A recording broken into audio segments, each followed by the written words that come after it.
Good morning. Authorities said they were probing reports of casualties among a group of migrants trying to reach the Canary Islands from Africa after a charity cited survivors as saying Moroccan soldiers opened fire, killing at least one of them.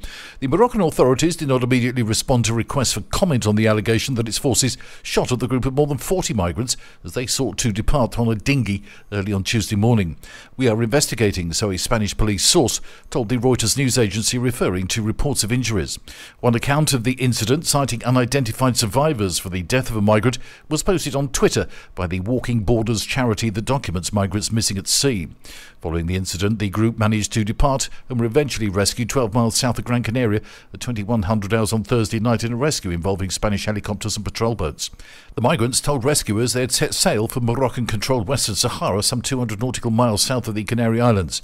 A spokesman for the government of the islands said it had no record of gunshot injuries amongst the arriving migrants, 32 men, 9 women and a girl, but the 3 of them required medical care, including a pregnant woman, another unwell person, and a third with a leg trauma.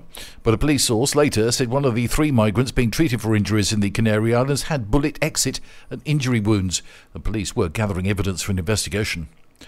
Paris Saint-Germain's goalkeeper Sergio Rico has been hospitalised with a head injury after a horse-riding accident. French champions Paris Saint-Germain said it learned of the accident involving Rico yesterday and remains in contact with his family. Spanish media said the accident happened near Sevilla, where Rico used to play, and with local media reporting that Rico's condition was serious.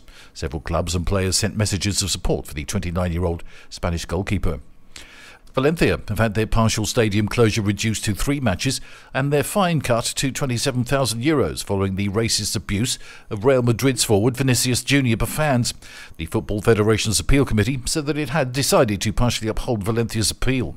It means the partial closure of the Mestalla Stadium has come down from 5 matches with an initial €45,000 punishment, reduced by €18,000. La Liga, meanwhile, said it would request greater jurisdiction to punish clubs whose fans were guilty of racist abuse after feeling powerless at the lack of current sanctions in the wake of the latest Vinicius incident. La Liga can currently only identify and report incidents. And an entire village voted in less than 30 seconds in yesterday's local elections. The 7 registered voters of Villaroya in La Rioja province beat their own previous record of 32 seconds.